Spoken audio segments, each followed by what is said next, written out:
우리 구주 예수 그리스도의 순환과 더불어 봄이 찾아왔습니다. 사랑하는 아들에게 고통의 십자가를 지게 하시기까지 죄인인 인간들을 향한 하나님의 보호와 배려는 지금도 끝이 없으십니다. 추운 겨울을 거두고 다시금 만물이 생동하는 봄이 오게 하시는 창조주의 손길을 느껴보며 피조물에 대한 그 지극한 사랑에 머리를 숙일 수밖에 없습니다. 우리의 영혼과 육신을 돌보시는 하나님께 찬양과 감사를 올려드립니다. 지난 겨울은 몹시 추웠고 우리 영혼을 상하게 하는 어려운 시간도 많았습니다. 더구나 예년과 비교하여 상대적으로 늦게 찾아온 주님의 순환과 구원의 시간을 기다리느라 모두 지쳐있는 상태였죠. 그러므로 고난의 시간은 길고 기쁨의 시간은 짧은 것만 같았습니다. 돌아보면 우리 인생의 행로가 늘 그랬습니다. 기쁨의 시간은 우리에게 조용히 찾아왔다가 어느 순간 호련히 사라지고 또다시 고난의 시간이 눈보라처럼 무섭게 몰려옵니다. 하나님의 아들이 인간 세상에 오셨을 때도 고난의 시간과 은혜의 시간이 교차했습니다. 그 가운데서 고난의 시간을 잘 견딘 사람들은 주님과 함께 부활의 영광에 참여할 수 있었습니다. 이것이 인생을 향한 하나님의 섭리입니다. 어린 왕자를 쓴 생텍쥐베리는 그 책에서 사막이 아름다운 것은 어딘가에 우물이 있기 때문이야 라고 했죠. 광야가 아름다운 것은 거기에 하나님의 은혜의 샘이 있기 때문이고, 시편이 이토록 아름다운 것은 처절한 인생의 광야에서 하나님을 찾고 하나님의 은혜로 일어선 스토리가 많기 때문입니다. 시편은 시대와 장소는 다르지만 우리와 똑같은 삶의 여정 가운데서 실패와 회복, 슬픔과 기쁨, 절망과 소망, 그리고 고난과 영광, 그 모든 것을 경험한 사람들의 노래이고 기도입니다. 그리고 거기에 하나님이 계시고 하나님의 임재와 은혜가 있습니다. 그러기에 이토록 아름답고 우리에게 위로와 용기와 소망을 주고 깊이 있는 기도도 우리에게 주고 있는 것이죠. 이렇듯 시편 하나하나는 그냥 나온 것이 아니라 삶의 고된 여정과 때로는 절망적인 상황 가운데 나온 몸부림이고 부르짖음이고, 심지어 고난의 깊은 터널을 통과할 때 경험하는 하나님의 부재라는 처절한 상황 속에서도 여전히 하나님을 붙잡고 결국에는 그 터널을 통과한 믿음의 사람들의 노래이고 기도입니다. 그래서 고난 중에 있을 때는 시편을 보라고 하는 것이고, 어떤 두려움이나 염려, 혼란이 있을 때에도 이 시편을 묵상하라는 것입니다. 예수님께서도 시편을 사랑하셔서 자주 인용하셨고, 또한 시편을 가지고 기도도 하셨습니다. 복음서에 보면은 예수님께서 직접 인용하신 시편 구절도 여럿 있고, 복음서 저자들이 예수님께서 행하신 일들과 성취하신 것들을 말할 때 인용한 구절들도 있습니다. 그리고 예수님께서 기도하실 때 인용하신 구절들도 여럿 있습니다. 그 중에 하나가 바로 오늘 본문인 시편 31편에 있습니다. 5절입니다. 내가 나의 영을 주의 손에 부탁하나이다. 예수님께서 십자가상에서 숨을 거두실 때 하셨던 말씀이죠. 그렇게 예수님께서는 그 고통의 자리에서 시편의 말씀으로 기도하셨습니다. 시편에는 메시아께서 고난당하시고 죽음 당하심에 대한 예언적인 노래도 있고, 그 후에 영광을 받으실 것에 대한 노래도 있습니다. 그러기에 예수님의 마음에는 늘 시편이 있었고, 그것이 예수님의 기도를 형성했다고 볼 수 있는 것이죠. 그렇다면 우리가 시편을 가까이 하고 묵상하고 그것으로 노래하고 기도한다면 우리는 예수님과 함께 시편으로 기도하는 특권을 누리는 셈이 됩니다. 얼마나 좋은 일입니까? 그렇게 할 때 예수님께서 함께 하심을 경험하게 될 것입니다. 오늘 우리가 보는 시편 31편의 본문은 전통적으로 이 종려주일에 읽는 말씀입니다. 예수님의 고난을 보여주는 시편이기 때문이죠. 메시아 고난시라고 분류할 수 있습니다. 이 시는 원수들로 인해 심한 고통 중에 몸과 영혼이 쇠함을 말하고 있고 세상의 온갖 고난 가운데 있는 처절함을 보여주고 있습니다. 예수님의 고난과 관련해서 보면은 여기 13절에 내가 무리의 비방을 들었으므로 사방이 두려움으로 감싸였나이다. 그들이 나를 치려고 함께 의논할 때 내 생명을 빼앗기로 꾀하였나이다. 우리가 잘 아는 것처럼 대제사장들과 서기관들과 백성들의 장로들은 예수님을 죽이려고 음모를 꾸몄습니다. 가룟 유다가 그들에게 가서 어떻게 팔아넘길지를 꾀했습니다. 그들은 없는 증인들을 만들어 신성모독이라고 비방했고 로마 총독 빌라도에게 넘겨 예수님의 생명을 빼앗으려 했습니다. 여기 또 11절에 내가 모든 대적들 때문에 욕을 당하고 내 이웃에게서는 심히 당하니 내 친구가 놀라고 길에서 보는 자가 나를 피하나이다. 그렇게 예수님께서는 십자가의 수치와 고통을 당하셨고 예수님께서 너희들은 나의 친구라 하셨던 제자들은 다 놀라 부인했고 도망가고 말았습니다. 길에서 보는 자들은 십자가에 달리신 예수님을 저주받은 나무에 달린 죄인이라며 피하였습니다. 12절에 내가 잊어버린 바 됨이 죽은 자를 마음에 두지 아니함 같고 깨진 그릇 같으니이다. 죄 없으신 하나님의 아들께서 죄인들로 인해 죽은 자가 되시고 깨진 그릇이 되셨습니다. 그 육체의 그릇이 산산이 깨지고 말았습니다. 5절에 내가 나의 영을 주의 손에 부탁하나이다. 진리의 하나님 여호와여 나를 속량하셨나이다. 그 극심한 고통 가운데서도 예수님께서는 성부 하나님을 찾았고 나의 영혼을 아버지의 손에 맡기시며 숨을 거두셨습니다. 그러나 진리의 하나님께서 죽은 자 가운데서 다시 살리실 것임을 아셨고 말씀하신 대로 장사된 지 사흘 만에 다시 살아나셨습니다. 이렇듯 예수님의 고난을 보여주고 있고 동시에 예수님의 기도도 우리에게 보여주고 있습니다. 예수님께서는 시편 31편에서 당신의 고난을 보여주고 있는 부분만이 아니라 다른 부분들도 기도로 삼으셨을 겁니다. 하나님께 받은 은혜를 시로 써서 남긴 다윗, 그 다윗은 오히려 고난의 시간에 더욱 간절한 마음으로 주님의 이름을 부르며 찬미했던 사람입니다. 오늘 본문인 시편 31편도 다윗이 쓴 시입니다. 자기를 죽이려는 사울 왕의 위협과 추격에 고통받으면서 쓴 시로 알려져 있어요. 왕이 아무리 군사들을 총동원하여 나를 공격해 온다 하더라도 그들이 감히 범하지 못할 장소가 있으니 곧 주의 은밀한 곳이며 비밀의 장막이라 했습니다. 이 은밀한 장소는 하나님께서 계시는 곳을 가리키는 겁니다. 하나님께서 나를 지키시면 내가 비록 이 세상에서 더위와 추위 또 사탄의 잔혹한 공격 속에 살아간다 해도 아무 염려가 없습니다. 고난의 때를 견디고 난 뒤 구원의 기쁨이 오기 때문입니다. 오늘의 시편 31편을 연구한 캠벨 모건이라고 하는 학자는 이 시를 영혼의 계절로 구분했습니다. 참 대단한 해안이 아닐 수 없어요.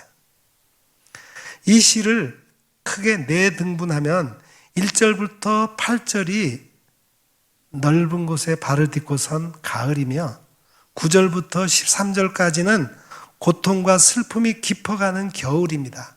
그리고 14절부터 18절에서는 소망으로 찾아오는 봄을 느낄 수 있고 마지막 19절부터 24절은 은혜 속에서 놀라운 사랑이 임하는 여름이 와 있음을 봅니다. 우리는 오늘 슬픔의 겨울을 보내며 주님의 고난과 함께 맞이하는 봄의 한 자리에 서게 되었습니다. 우리 영혼에도 사계절이 있습니다. 예수 그리스도께서 고난을 받으신 것처럼 내 영혼이 쇠하고 탄식의 시간으로 뒤덮인 때가 있었을 것입니다. 그러나 이제 하나님이 우리를 다시 일어나게 하셔서 인생 앞에 베푸신 은혜의 크기가 어떠한가를 보여주고 계십니다. 세상은 비록 질병과 다툼으로 인해 탄식하고 있지만 우리 영혼을 돌보시는 은혜의 계절은 어김없이 다시 돌아왔습니다. 시편 31편의 계절은 가을로부터 시작합니다. 고난이 다가오는 때를 대비하여 우리의 반석과 산성이신 하나님께로 피하려고 준비하고 있는 시절이 가을입니다. 나를 찬바람 속으로 몰아넣기 위해 원수들이 비밀리에 쳐놓은 그물에서 빼내 주시기를 간절히 기도합니다. 다윗은 자기에게 강교한 수법으로 접근하여 꼼짝 못하게 만들려고 하는 사탄의 계략을 비밀이 친 그물이라고 표현했습니다. 그물을 치는 데는 미끼가 필요하죠. 대상을 꿰어드리기 위해 물건이나 수단이 동원되어야 합니다. 새나 짐승, 물고기를 잡으려고 그물을 놓을 때 그 짐승이 좋아하는 먹이를 앞세워서 유혹합니다. 미끼에 걸려든 동물은 목숨을 부지하지 못합니다. 이것은 인간 사회에 그대로 적용이 됩니다. 지금 우리나라의 대통령 선거가 끝나고 정치적 상흔이 아직 남아있는 상태입니다. 이미 그물에 걸린 사람이 수두룩하고 앞으로도 거기서 벗어나지 못할 이들도 많을 것입니다. 정신을 차리고 하나님의 지혜와 교훈을 붙들지 않으면 그 누구라도 언제 어디서 비밀이 친 그물에 걸리는지 알 수 없습니다. 이때 다윗은 내가 나의 영을 주의 손에 부탁하나이다 하는 기도를 올립니다. 다윗은 내 삶이 끝나면 영과 육이 분리될 것을 알고 있었어요. 우리의 육체는 영혼을 담고 있는 그릇입니다. 육신은 죽어 흙으로 돌아가고 영은 창조주 하나님께로 돌아갈 것을 믿고 자신의 영혼을 하나님께 맡겼습니다. 진리의 하나님 여호와께서 나를 속량하셨으므로 내 모든 것을 의탁한다는 것이죠. 내 죄를 용서하시고 나를 책임지셔서 사탄의 그물을 온전히 제거하고 영원한 생명을 얻겠다는 뜻입니다. 이 기도는 생명의 주인이신 하나님께로 나아가는 가장 완전한 신앙 고백입니다. 우리가 잘 아는 바와 같이 예수 그리스도께서 십자가 위에서 하신 가상칠언의 마지막 말씀이 바로 이 구절이었어요. 예수께서 큰 소리로 불러 이르시되 아버지 내 영혼을 아버지 손에 부탁하나이다 하고 이 말씀을 하신 후 숨지시니라. 인간으로 오신 예수 그리스도의 마지막 말씀이 내 영혼을 하나님께 온전히 맡기는 고백과 기도였습니다. 사탄은 대제사장과 서기관들을 내세워 그물을 치게 하고 예수님의 제자 가룟 유다를 매수해서 반역하도록 음모를 꾸몄습니다. 총독 빌라도와 로마 군대를 자기 편으로 만들고 일부 백성들을 동원해서 예수님을 조롱하고 십자가에 못 박으라고 소리치게 했습니다. 드디어 예수님께서 십자가에 달리시자 그들은 자기들이 친 그물이 완전히 성공을 거둔 것으로 여겼습니다. 그러나 주님은 영혼을 하나님 아버지의 손에 맡기심으로 그물을 친 세력들의 계획을 꺾으셨습니다. 9절부터는 슬픔과 탄식으로 가득한 영혼의 겨울로 접어듭니다. 하나님을 바라보는 눈이 어두워졌을 뿐 아니라 영혼의 샘물도 말라버리고 육신은 뼈마디가 앙상하여 쇠할 대로 쇠한 모양이 되고 말았습니다. 아무 소망도 없이 찬바람 속에 던져진 가련한 인생을 생각해 보십시오. 진정 내 삶에 이런 겨울은 없었던 것일까요? 그뿐 아닙니다. 대적들이 내게 욕을 보이자 이웃들까지도 함께 나서서 나를 비난했습니다. 가까웠던 친구들조차 마치 욥에게 했던 것처럼 내게 상처를 안겨주었습니다. 그래서 나는 경멸의 대상이 되었고 마치 깨진 그릇처럼 쓸모없는 존재가 되고 말았습니다. 영혼의 겨울은 이렇게 모질고 혹독하다고 노래합니다. 이 다윗의 겨울시를 읽으며 우리 모두 가슴으로 공감하지 않을 수 없습니다. 내 인생의 모든 계절이라고 하는 짧은 시가 있습니다. 천주교인이며 평화운동가로 활동하는 박노회 시인의 글이에요. 봄은 볼 게 많아서 봄, 보이지 않는 것을 바라보는 봄. 여름은 열 게 많아서 여름, 내 안쪽으로도 문을 여는 여름. 가을은 갈 게 많아서 가을. 씨앗 하나만을 품고 다 보내주는 가을. 겨울은 겨우 살아서 겨울. 벌거벗은 힘으로 뿌리를 키우는 그 겨울. 그러니 내 인생의 봄, 가을이 모두 다 희망. 길어진 여름, 겨울도 모두 다 감사. 얼른 보아서는 언어의 유의처럼 느낄 수 있지만 아름다운 서정 속에 인생이 녹아있고 소망과 감사가 바탕을 이루고 있는 시라고 하겠습니다. 인생의 겨울은 비록 영혼과 육신이 말라붙었으나 보이지 않는 곳에서 벌거벗은 힘이 뿌리를 키워 봄을 예비하고 있습니다. 드디어 14절에서 봄이 시작됩니다. 보이지 않는 것을 바라보는 봄에 우리 주 예수 그리스도께서 영원한 생명과 구원을 바라보게 하셨습니다. 우리는 그리스도의 순환으로 죄 씻음을 받았습니다. 그 구원을 받은 인생의 봄에 하나님께 올릴 노래가 여기 있습니다. 나의 앞날이 주의 손에 있사오니 내 원수들과 나를 핍박하는 자들의 손에서 나를 건져주소서. 주의 얼굴을 주의 종에게 비추시고 주의 사랑하심으로 나를 구원하소서. 나의 앞날은 내가 누릴 시대와 시간을 말합니다.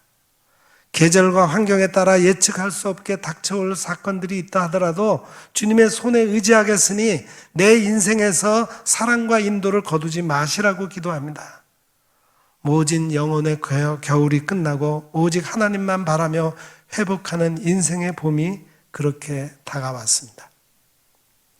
이 영혼의 봄에 우리 주 예수 그리스도께서 고난을 받으시고 십자가에서 죽임을 당하셨습니다.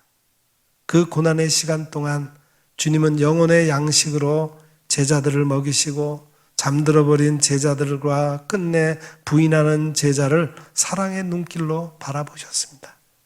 십자가의 길을 가시면서 슬픔에 잠긴 사람들을 오히려 위로하셨고 십자가 위에서 마지막 순간에 회개하는 죄인을 구원하셨습니다. 그리고 영혼을 하나님께 부탁하는 기도를 드리셨습니다. 찬란한 슬픔의 봄, 영혼의 봄이었습니다. 예수님의 마지막 기도를 그대로 실천한 사람이 스데반입니다. 최초의 7 안수 집사 가운데 대표격인 스데반 집사는 성령이 충만하여 공회에 당당히 섰습니다. 그곳에는 매수된 거짓 증인들이 있었고 말씀을 선포하는 스데반을 돌로 쳐서 죽이는 일이 벌어졌습니다. 그의 순교 장면이 사도행전에 기록되었어요. 그들이 돌로 스데반을 치니 스데반이 부르짖어 이르되 주 예수여 내 영혼을 받으시옵소서 하고, 스데반은 예수님을 그대로 따라 자기의 영혼을 주 예수님께 드렸습니다. 그의 마지막 신앙 고백은 영을 주님의 손에 부탁하는 것이었습니다. 그렇게 스데반은 영혼의 봄을 이 땅에 심어놓고 주님의 곁으로 떠났습니다.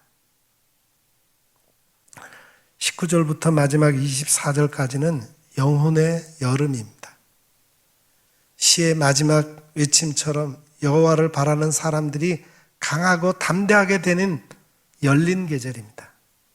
햇빛이 찬란하고 모든 것이 환하게 열려 있어 인생 앞에 베푸신 하나님의 은혜가 얼마나 큰지 영혼과 육신이 직접 체험할 수 있는 시간입니다. 시편을 해석한 학자들은 21절에서 노래한 견고한 성에서 보이신 놀라운 사랑이 그일라 성에서 있었던 일이라고 보고 있습니다. 그일라 성은 블레셋과의 접경지대에 있는 유다 성읍으로서 이 사건은 사무엘상 23장에 기록되어 있어요.